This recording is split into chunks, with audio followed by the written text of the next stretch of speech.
Fala, nossa atleticana, tudo bem com vocês? O meu nome é Luiz, sejam bem-vindos ao canal Palavra do Atleticano. E no vídeo desse sábado a gente vai falar do empate entre Santos e Atlético Paranaense em partida válida pela 18ª rodada do Brasileirão. Então fiquem comigo que logo depois da vinheta a gente volta para falar sobre tudo o que aconteceu nessa partida.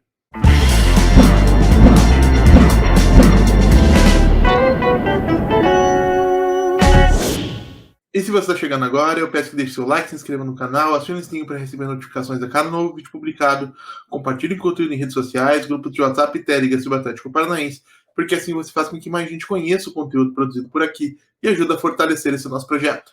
Então vamos lá para falar de Santos 1, Atlético Paranaense 1, com gols de Pablo para o Furacão e Marcos Leonardo para o Peixe, em partida válida pela 18ª rodada do Campeonato Brasileiro 2023, ocorrida na tarde desse sábado lá no estádio da Vila Belmiro, na cidade de Santos. O Wesley Carvalho, que mandou o Atlético Paranaense a campo com o Bento no gol, o tradicional 3-4-1-2, né? Com o Kaká pelo lado direito da defesa, estreando como titular, Thiago Heleno como zagueiro central, o Vinícius Cauê, lateral esquerdo, trabalhando como esse zagueiro convertido, da mesma maneira como o Lucas Esquivel faz quando está em campo. Na ala direita a gente tinha Madson, bastante liberado para atacar. Quem atuava na ala oposta era o argentino Tomás Coelho. Na base, no meio de campo, tínhamos uma dupla de volante formada por Hugo Moura e Fernandinho. À frente deles, Bruno Zapelli, como esse meio atacante, esse engante, como chamam os argentinos.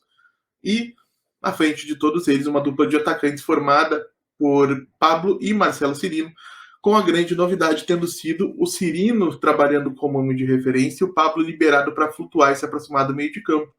Eu acho que quem teve esse palpite ontem de que poderia sim foi o Thiago Marquezine, não tenho certeza, mas acredito que sim. E se foi assim, palmas para ele, aí com todos os méritos conseguiu antever o que poderia acontecer no jogo de hoje.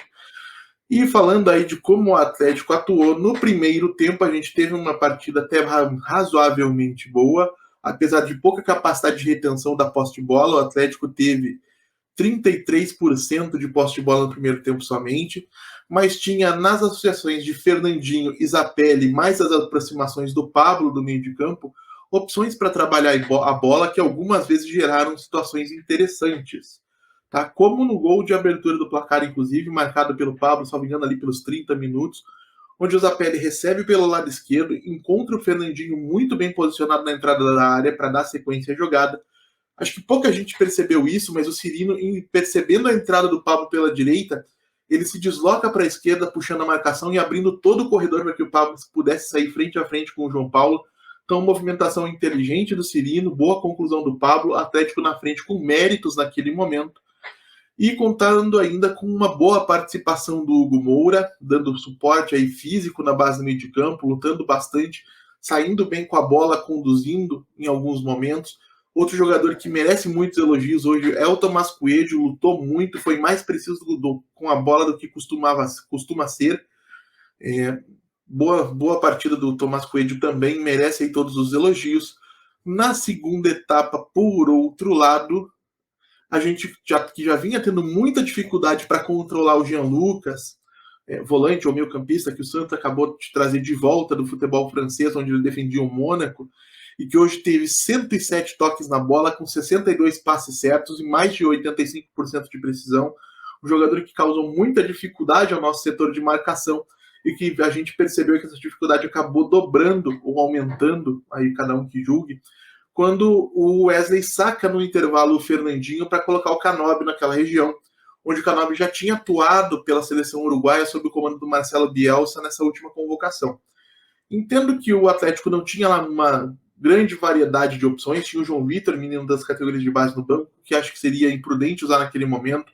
A gente tinha, ou tem na realidade, o Christian e Alex Santana ainda lesionados, o Arthur Vidal estava suspenso para essa partida. Então o número de opções limitada permite que a gente faça uma concessão no sentido de entender por que foi o Canóbio que entrou ali. Ele já fez essa função na seleção, poderia funcionar mais uma vez hoje, mas é inegável que quando você troca Fernandinho por Canóbio, você abre mão de muito poder de controle de bola e de passe. E isso por si só não seria um problema, mas eu entendo que o Wesley deveria ter compensado isso com outras mudanças. Eu acho, por exemplo, que a gente poderia ter tido o Canóbio no lugar do Fernandinho, poderíamos, desde que a gente tivesse, por exemplo, o Vitor Bueno entrando ao lado do Zapelli, para que nós tivéssemos dois meias atuando próximos de um Pablo que também sabe como participar dessas construções. O Atlético ficaria menos sufocado ou teria pelo menos mais algumas alternativas de jogadores que conseguiriam trabalhar bem com a bola. E quando o Wesley não percebe isso e mantém as estruturas aí com entrada do Vitor Roque no lugar do Cirino, nada contra a entrada do Vitor, só não precisava de repente ser nessa modalidade específica. Ele abre mão do Zapelli, que fazia um belo jogo na sua estreia como titular do Furacão, e a gente perde muita capacidade de controle da bola, perde muita criatividade com a bola nos pés. O Vitor Bueno mais uma vez não entrou bem. O Atlético não finaliza contra o gol do João Paulo durante todo o segundo tempo, e o Santos cresce. Ainda que talvez sem criar situações claríssimas de gol para preocupar o Bento, o Santos aumenta o seu rendimento.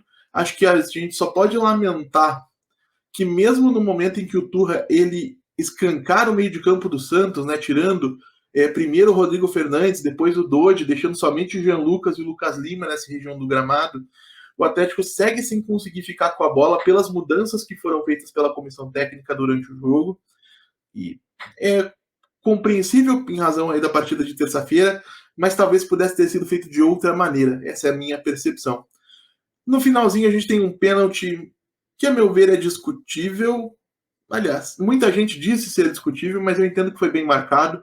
O Thiago Heleno levanta o cotovelo acima da linha do ombro, por mais que possa ser um movimento de proteção, a interpretação que se dá à regra hoje diz que isso caracteriza um movimento de bloqueio.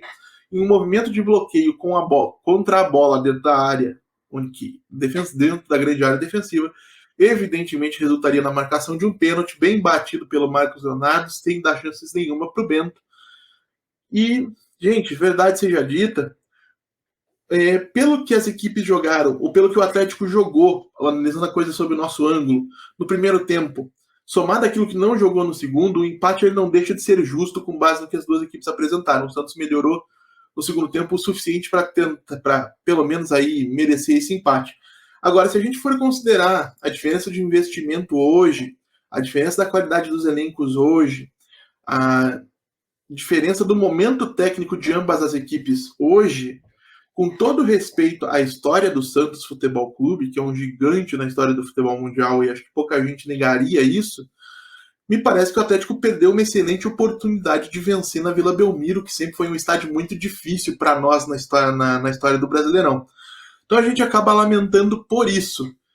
Agora, de qualquer maneira, o foco ele se transfere automaticamente para terça-feira, para a partida decisiva contra o Bolívar na Arena da Baixada, que pode valer a vaga das quartas de final para o Atlético Paranaense ou uma eliminação precoce na competição, resultando aí no zeramento, não sei se essa palavra existe, provavelmente não, do nosso calendário para o restante aí da temporada, que se limitaria ao próprio Campeonato Brasileiro, onde o Atlético precisa, e eu repito isso todos os anos, estar focado em garantir uma vaga direta na fase de grupos da Libertadores do ano que vem. Porém, a gente não pode negar que nosso grande sonho, nosso grande objetivo aí a curto e médio prazo é a conquista pela primeira vez do título continental. E aí isso coloca muito em evidência o trabalho do Wesley Carvalho, que por mais que tenha várias boas ideias, eu nunca neguei isso aqui, vai acumulando resultados questionáveis diante de alguns adversários que a gente consideraria acessíveis em condições normais, caso hoje do Santos, caso do Cruzeiro no último final de semana, com todo respeito a essas duas equipes. E o Wesley realmente começa a ser observado bem de perto pela torcida, tem muita gente que já não gostava ou não ia muito com a cara dele, ou não gostava muito da ideia de tê-lo efetivado no comando do Furacão. E a verdade é que se o Atlético for eliminado terça-feira, talvez a situação se torne de alguma maneira insustentável para a continuidade dele no comando do time principal. Embora eu, particularmente, acho que ele poderia continuar no clube, comandando equipes de base, onde ele já teve muito sucesso, fazendo parte da comissão técnica permanente como auxiliar técnico. É um cara com boas ideias, é um cara com uma experiência bacana no futebol, trabalhando com jovens jogadores, mas ele vai precisar provar, não só na terça-feira, como daqui para frente, que ele é capacitado para implementar um novo modelo de jogo, como ele tem tentado, ele tem méritos por isso, sem prejudicar demais o clube em relação aos resultados. Ninguém está exigindo futebol exuberante e resultados altamente positivos de imediato, mas o Wesley tem deixado aí alguns pontos pelo caminho que a torcida não imaginava perder, principalmente da maneira como eles foram perdidos. Então é isso, gente. Eu agradeço pela audiência e pela paciência de vocês. Peço mais uma vez que deixem o like, se inscrevam no canal, compartilhem o conteúdo nas redes sociais. A gente volta a falar de Atlético Paranaense amanhã aqui no canal Palavra de Atleticano, muito provavelmente analisando a entrevista coletiva do técnico interino Wesley Carvalho, se não houver nenhum assunto mais urgente que mereça a nossa atenção. Muito obrigado mais uma vez pela atenção de todos e até a próxima.